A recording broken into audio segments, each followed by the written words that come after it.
वहाँ जाने के लिए ही आए थे, लेकिन लोग रोक रहे हैं। हम कह सकते हैं, मेरा दावा है कि प्रशासन के अधिकारी, क्योंकि इनको मालूम है हमारा आंदोलन पूरे तौर पे शांतिपूर्ण आंदोलन है, कहीं से किसी को डिस्टर्ब करने की न हम लोगों की नीयत है और न हम लोगों ने किया है। बिल्कुल गांधीवादी तरीके से हम लोग अपने आंदोलन में शामिल हैं। अब इस तरीके से जब हम अपने आंदोलन में शामिल हैं, फिर भी हमारे रास्ता को एक बार गांधी मैदान के पास ही रोका गया और यहाँ आकर के अंतिम रूप से लोग रोक रहे हैं। प्रशासन के अधिकारी अपने मन से ऐसा नहीं कर सकते हैं। इन लोगों में इतना दम नहीं कि राष्ट्रीय लोक जनता दल और उपेंद्र कुशवाहा के काफिला को ये लोग अपना मन से रोक दें। इन लोगों में नहीं दम है।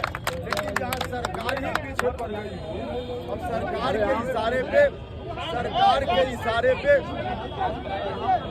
ये कानून डिस्टर्ब कर रहा है। चुप रहिए, शांति बनाइए। के इशारे पे ने हम लोगों से जो आग्रह किया है, हम बता रहे हैं आप लोग। अब ऐसी परिस्थिति में हम लोगों का आंदोलन कोई एक दिन आज भर का आंदोलन नहीं है, एक दिन का आंदोलन नहीं है। और रणविजय बाबू क्या है आपकी, कहाँ चल रही है? देख रहे हैं रही है ना, यही होता है ना। सड़क पर कैसे कीजिए, सड़क पर तो ऐसे ही होता है। काला लग गया ना, हम ना बैठ रहे हैं। अरे रहिए ना, बैठे हो तो यहाँ पर 10 लोग कूद जाए। हमरा देह पर नहीं कूदा है, हम भाग जाएंगे। हमारे देह पर नहीं कूदा है, हम भाग जाएंगे। अब भाई रहने जहाँ खड़ा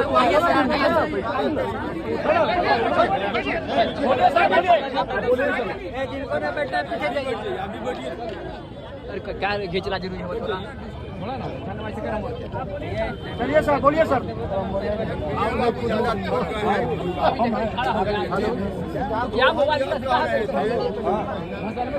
जहाँ सरकार ही पीछे पड़ गई है, वो सरकार तो दमनात्मक रवैया पर उतर गई है।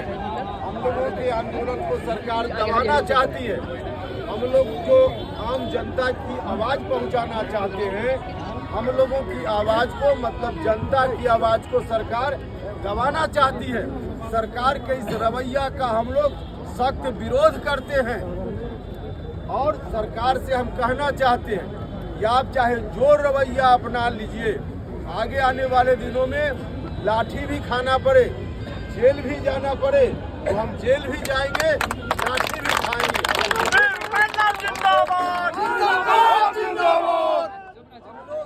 अपना गांधीवादी रास्ता नहीं बदलेंगे, शांतिपूर्वक आंदोलन करेंगे।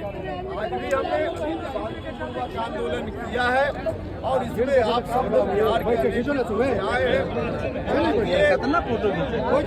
आंकड़ा जो जारी हुआ है, भाई क्यों आप राजा रामगुप्ता जी, आप तो बीमार थे और यहाँ के हंगामा तो रहिए। जातीय आंकड़ा जो सरकार ने जारी किया है, हम लोगों का सख्त विरोध है। गांव का गांव बिहार भर में अनेक जगह से लोग रोज बताते हैं, गांव में कोई कर्मचारी गया ही नहीं, किसी ने पूछा ही नहीं और कैसे उनके पास आंकड़ा आ गया। और जात की गिनती तो ठीक है, जब हमने अपने बारे में यह कहा था कि मेरे बारे में कहां से आंकड़ा आ गया, तो जनता दल यूनाइटेड कार्यालय से मेरे परिवार की में कितने लोग हैं उनकी संख्या के बारे में एक रिपोर्ट जारी की गई और कहा गया कि इनका आंकड़ा है। अरे भैया, आंकड़ा थोड़ी देर के लिए मान ले कि है, लेकिन मेरे गांव में, मेरे परिवार में कितने लोग हैं, किस जाति से हम आते हैं, यह तो कोई व्यक्ति किसी से पूछ लिया होगा, बता दिया होगा, इसको हम मान लेते हैं। लेकिन सिर्फ जातीय गिनती नहीं है, आर्थिक सर्वे की भी बात की गई है। कोई हमको बताए, सरकार का कोई अधिकारी बताए, सरकार को चुनौती देते हुए कहना चाहते हैं उपेंद्र कुशवाहा के बैंक के अकाउंट में कितना पैसा है। आर्थिक आंकड़ा जुटाते समय यह जानना जरूरी है कि नहीं जरूरी है।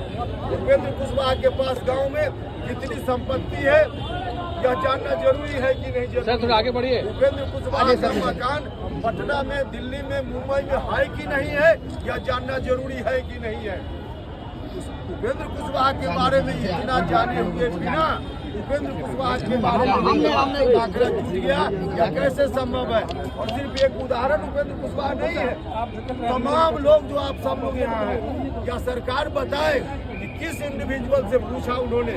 कहीं किसी कर्मचारी ने आर्थिक आंकड़ा इंडिविजुअल से पूछे बिना जुटा लिया है? नहीं पूछा है। और जब तक हमसे आपसे कोई पूछेगा नहीं तो आर्थिक आंकड़ा कैसे उनके पास हो गया? इसका मतलब कि आर्थिक आंकड़ा भी उनका पूरे तौर पे फर्जी है, जाली है, गलत है, और इस तरह के आंकड़ों का हम विरोध करते हैं। हम लोग तो शुरू से चाहते हैं, हम अभी जा रहे हैं महामहिम से ही आग्रह करने के, महामहिम आप हस्तक्षेप कीजिए ताकि राज्य की सरकार अविलंब जो आंकड़े जुटाने का दावा कर रही है उसको फिर से एक नया रास्ता निकालकर जुटाने का, फिर से दुरुस्त आंकड़ा जुटाने का रास्ता निकाले, और दुरुस्त आंकड़ा जब जुट जाए तब फिर से उसको जारी किया जाए। महामहिम से हम आग्रह करेंगे कि महामहिम इस बात को लेकर आप हस्तक्षेप कीजिए। हम लोग सामाजिक न्याय के रास्ते पर चलने वाले आदमी, हमने बार बार कहा है कि जातीय जनगणना जरूरी है, न सिर्फ बिहार में जरूरी है बल्कि हमारी मांग तो भारत की सरकार से भी है कि देश के स्तर पर भी जातीय जनगणना होनी चाहिए। हम लोग देश के स्तर पर जातीय जनगणना हो, भारत सरकार से हम मांग पहले से करते रहे, लेकिन फिलहाल जो हमारा आंदोलन है, राज्य सरकार ने जो गड़बड़ी की है उस गड़बड़ी को सुधारने के लिए आंदोलन है। हम आप सब लोगों से कहना चाहते हैं कि हम महामहिम से आग्रह करेंगे और आगे फिर बताएंगे कि कैसे इस कार्यक्रम को आगे ले जाना है। हमारा आंदोलन तब तक जारी रहेगा जब तक हमारी मांगे नहीं पूरी हो। सर थोड़ा सा आगे आ जाइए। आज आप सब लोगों से आग्रह है कि हम लोग यहाँ से नहीं तार जाएगा वहाँ पे पूरा में। सर थोड़ा सा आगे आ जाइए ना सर, थोड़ा सा यहाँ से और हल्ला कीजिएगा। 15 आदमी जाएंगे और जाकर के डेलीगेशन लिस्ट करेंगे। उसके बाद आपको बताएंगे 15 आदमी अपना अपना नाम सुन लीजिएगा और वही 15 आदमी चलिएगा। आंदोलन में अनुशासन को बनाकर रखना भी बहुत जरूरी है। अनुशासन से भटकी हुई जमात आंदोलन नहीं कर सकती है, तो अनुशासन पूरे तौर पे बना रहे। हम नाम पढ़ते हैं, जिन लोगों का नाम है वही लोग डेलीगेशन में जाएंगे। सुनिएगा, 1 नंबर में उपेंद्र कुशवाहा, दूसरा रमेश कुशवाहा, तीसरा सुभाष चंद्रवंशी, चौथा माधव आनंद, 5वां जितेंद्र नाथ पटेल, 6ठा हिमांशु पटेल, 7वां प्रशांत पंकज, 8वां अशोक राम, 9वां मुनाजिर हसन, 10वां रणविजय सिंह, 11वां बैद्यनाथ मेहता, 12 स्मृति कुमुद, 13 शंभुनाथ सिन्हा, 14 मदन चौधरी और 15 फजल इमाम मल्लिक। इतने लोग हम लोग जाएंगे, 15 लोग जाएंगे। अब आप सब लोग यहाँ से जब हम लोग चले जाएंगे तो शांतिपूर्वक तरीके से आप लोग अब वापिस हो जाइएगा। फिर बाकी आंदोलन की बात हम लोग तय करेंगे, आपको बताएंगे। बहुत बहुत धन्यवाद।